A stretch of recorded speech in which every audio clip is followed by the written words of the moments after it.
Very intelligent move to be in the trenches with Dave Lapham, brought to you by First Star Logistics, coming to you from our studios, as always, which are as good as there is. And our guest is as good as there is.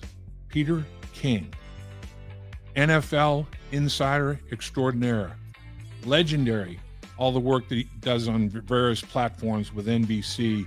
He's a must-read. He's a must-watch. He's a must-listen. And Peter King has contacts all over the National Football League. And interesting to get his perspective on the Cincinnati Bengals with all of that information that he's able to accumulate in the National Football League. You're going to like what he has to say. It's very interesting what he has to say about the Cincinnati Bengals, about the upcoming opponent, Cleveland Browns, his projections for the seeds, the playoffs at the end of the season. Peter King. Nobody does it better. We're happy to have him.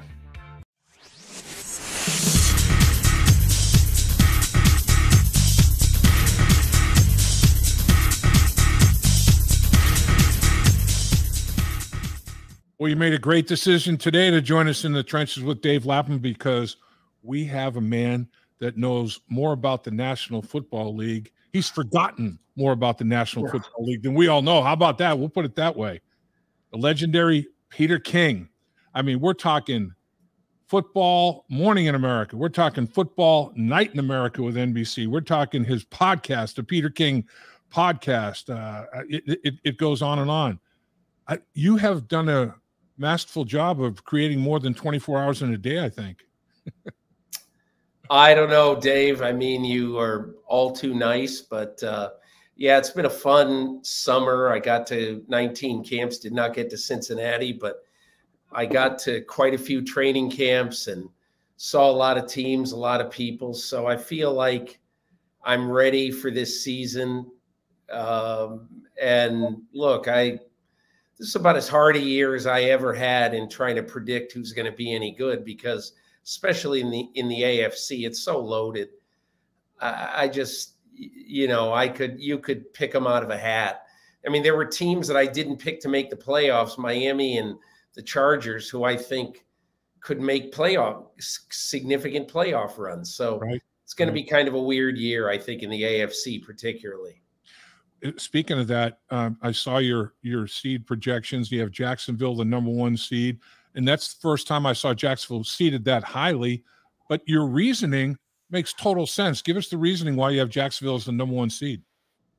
I think the biggest thing, Dave, is that I looked at, and look, judging teams by schedules is always dangerous. Right. But, I judge the Jaguars basically on three things. One, rising quarterback who, and the quarterback lifts all boats. Yep. Number two, the fact that the way they ended last season, the second half against the Chargers, and 4 quarters, resilient, tough, very physically strong, right, in Kansas City, and played an extremely representative game and could have won that game. So, and then they enter this season and they get probably the biggest favor from the schedule makers of all contenders, which is they have 10 of their 17 games are against teams in the AFC South and NFC South. Significantly, far and away, the 2 worst divisions in football. So they're fortunate in that regard. And I don't think they're the best team in the AFC, but I think entering the season, they have a significant schedule advantage. I concur 100%. And anybody that doesn't believe coaching is important, talk to Trevor Lawrence, because, I mean, you go from the situation that he was in as a rookie to the bounce back that he had, a rookie with Urban Meyer, the bounce back that he had with Doug Peterson. I mean, coaching is important, no doubt. I think what Doug Peterson has done, Doug Peterson was, how they always say in baseball that, backup catchers make great managers. And I think essentially they're the worker bees who had to study, who had to do an awful lot just to even stay in big league baseball. And I think to a large degree, that's the case a lot of times with the backup quarterbacks in the NFL. And Doug Peterson had a very long life as a backup quarterback and got to know a lot about the position from people like Andy Reid, both in Green Bay and later coaching under him in Philadelphia, you know, and playing with Brett Favre, watching what was really important to win. And then I think one of the things that Doug Peterson learned, Dave, is what he didn't want in a quarterback. And he learned that, I think, from, and look, he'll never, you know, he's never going to trash anybody he worked with or he had. But Carson Wentz stopped being coachable and started getting really, you know, difficult after the Eagles drafted Jalen Hurts in the second round in 2020. And I think what that did was it showed Doug Peterson what he wanted in a quarterback.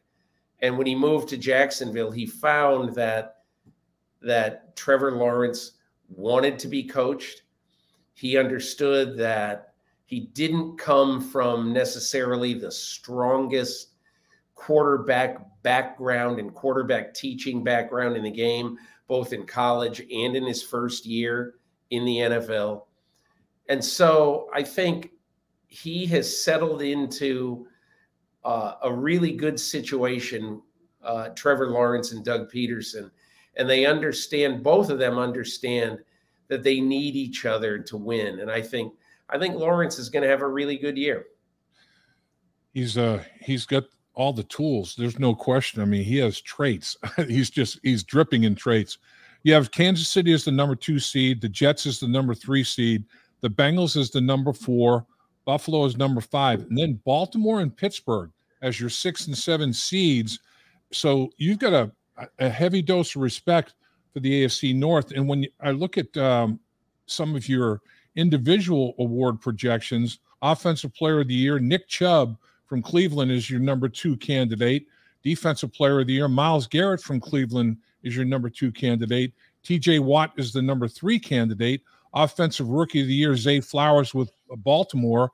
So, I mean, you've got the AFC North sprinkled throughout, as well as having 3 teams making the playoffs. But then your offensive and defensive player of the year candidates with Cleveland are very high. How close did you come to putting Cleveland in the mix for a seed? Dave, it came down to the fact that I really don't know what to expect out of Deshaun Watson. And I'm not saying that he can't come back to play at the level of where he did 3 years ago. He very well could, but we didn't see it last year. He's gone through one of the most difficult situations of his own making that any player has ever gone through in the NFL. And so, you know, think about it, Dave. It's been a long time since Deshaun Watson was a great quarterback in the NFL.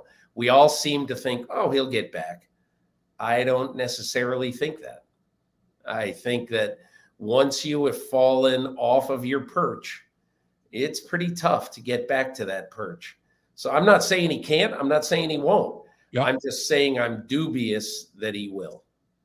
That 2020 season, 4,800 plus yards, 33 touchdown passes. I mean, his 4 years in Houston, almost 68% completion percentage, quarterback rating of 104.5 over a 4-year stretch.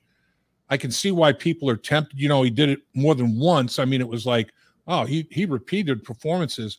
But I agree with you. I mean, you go through what he went through and self-inflicted to boot. Man, that's a hard thing to bounce back from. It really is. I won't be surprised if they win 11 games and they're the 5th seed. I won't be surprised, especially, you know, it's such an interesting schedule in week 1. There's so many interesting games in week 1. And obviously, you know, we could sit here and name 5 of them, but I would argue that Cincinnati at Cleveland is as compelling a game. Even it's right up there with Aaron Rodgers' debut for the Jets. Because if you think about what is going to happen Sunday at 1 o'clock in Cleveland, basically we're going to find out a lot about the health of Joe Burrow. Yep. Because, hey, look, everybody can say what they want. Brian Callahan can say, yep, we got a plan to get him ready for opening day.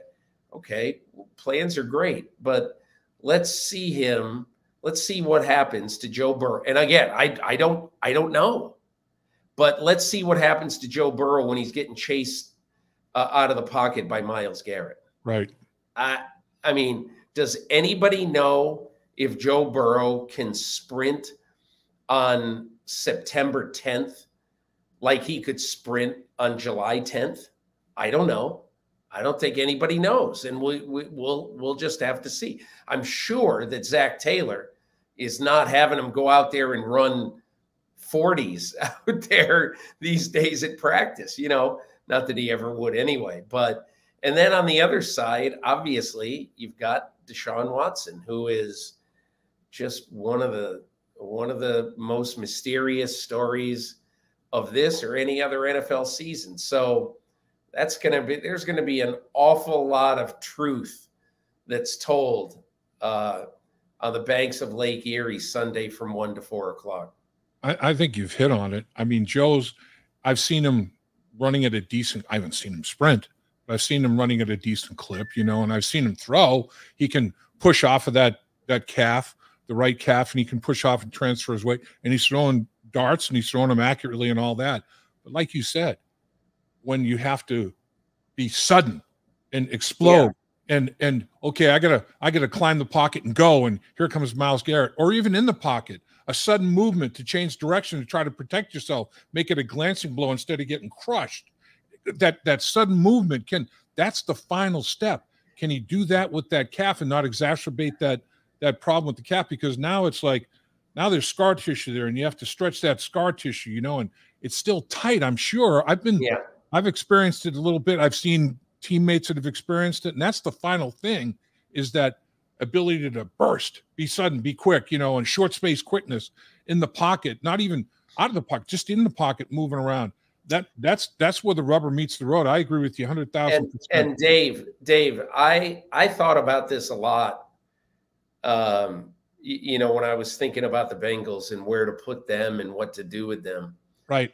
But one of the things that I wonder, if you're Zach Taylor, you're Brian Callahan, I wonder, and I don't know what the right answer is here, because I mean, I'm not Paul Sparling or the medical staff that has been working with him and understands, or is taking an MRI and it's absolutely clean. Maybe it is. I don't know. We don't know. Right. But I wonder if there is wisdom for the first 3-4 weeks of this season to tell Joe Burrow that when he is being chased and he's out of the pocket and he's going to get caught, go down. Yep. I mean, what would you rather have? Would you rather have 3 crappy, unearned sacks extra per game and Joe Burrow to play 17 games? Yep. Or would you rather have Joe Burrow bust his rear end, re-aggravate it, and go out for 9 weeks because says, I'm playing like I always am going to play? And again, look, I don't know. We don't know. All I'm saying is the thought goes through my mind, honestly, if I am the Bengals, maybe in the majority of this year, that Joe Burrow should probably not try to be Mr. All-American. You know, he had the calf issue and he had a sleeve on it, and he was told at practice, stay in the pocket. You know, the medical people don't get out of the pocket. Well, he's so competitive and so instinctive. It's like, here I go. I have a lane. I'm going to use it and run and the calf grab. So I agree with you. What I would do is I'd put on clips of Tom Brady's entire career assuming the fetal position when pressured and say, Joe, when you feel the pressure, don't try to find a lane or whatever. Live for another down, protect yourself. Don't take a flush hit. I'm with you. I'm with you. If you don't want to play a guy that can't protect himself, that for sure. But if he's to the point that he is, and it's just that final explosion, don't do that. Just protect yourself, go to the ground and live for another snap, because they want you as many snaps as they can get you, Joe. There's no doubt about it. Yeah. That's one of the reasons why it's such a fascinating season and so hard to predict. And quite honestly, there's a very good chance I would have picked Cincinnati to go to the Super Bowl if I had extreme confidence in Burrow's health. Maybe I should have confidence in his health, but I don't. I don't, and I don't not have confidence. I just don't know. Yeah. It's amazing. And that's why this first game between Joe Burrow and the Browns, obviously with Deshaun Watson on the other side, why it's so fascinating, because I think there are major question marks on each guy. And when you look at the opponent, Jimmy Schwartz will pressure. Oh, yeah. And Jimmy Schwartz will by configuration, get Myles Garrett one-on-one as many times as he can. So now you're going against a very talented coach, coordinator with the schematic, with players in that schematic. It's like, man, this ain't no pushover, man. Yeah, but you know what? I would also say this, Dave. I'd also say this. Based on Lou Anarumo's history of frustrating Patrick Mahomes, which he has done many times, based on that, I would say if I'm Kevin Stefanski, if I'm Deshaun Watson, I don't really know what I'm going to see out of the Bengals either. And I know that history says, the Bengals, Burrow's lost 4 of his 5 starts against the Browns. And so advantage Cleveland, and I totally get that. But all I can say is Lou Anarumo is going to come up with something Sunday that I believe is going to be mysterious, different, and something other than what the Browns expect, which is what every defensive coordinator should strive for. Besides Joe Burrow, when you're talking with everybody, a lot of your contacts around the league about the Cincinnati Bengals, Joe Burrow is probably first and foremost. Does Lou Anarumo's name come up very, very quickly after that? Look, I remember last year at the end of the year thinking that Lou Anarumo should definitely, I thought he should have gotten the Arizona job. Yep. And Jonathan Gannon got it. All power to him. He's a good coach too. But if I'm the Arizona Cardinals, if I'm a team that is down, okay, and I'm a team that is going to need some, is going to need some X and O power to win games while we build up our roster, I think I'm just really surprised by now that he hasn't had more traction in trying to get a job. I'll tell you, when I talk to teams, when I talk to GMs, and when I go to training camps, I say, who do you like? Who don't you like? I'll tell you what came up a lot about the Bengals. What came up a lot is, has Orlando Brown solved for a long time the left tackle question of the Bengals? And I think he probably has. But it's interesting to me that Kansas City, which traded a lot for him, let him go, and then went out and signed a tackle for a lot of money. Yeah. And so, first of all, there didn't seem to be a huge market for Orlando Brown, which I thought was interesting. So I think a lot of people are going to be watching the left side of the Cincinnati offensive line, thinking that, look, I'm probably like you and a lot of other people. I think Orlando Brown is an upgrade at left tackle. But he really, really needs to be for this team to, to be good. And so I think if I were to say one or two other things that people are going to be looking at with the Bengals, I think that when you look at this defense, one of the things that has impressed me is that they have gone out and they have gotten players who've played better in Cincinnati than they played in their former spots. Okay. Huh. And I'll say, and I'll use Mike Hilton as one of them. Mm-hmm. I'll use BJ Hill definitely as one of them. To me, BJ Hill, that's one of the great trades in recent years in the NFL. In trading the the Ohio State center who hasn't amounted to much. Yeah, Billy Price. And getting BJ Hill. Yep. BJ Hill is a force in the middle of that line. And then the other guy, I think, is Trey Hendrickson. Trey Hendrickson has been a better Bengal consistently than he was a Saint. So I think you got to give credit to Duke Tobin.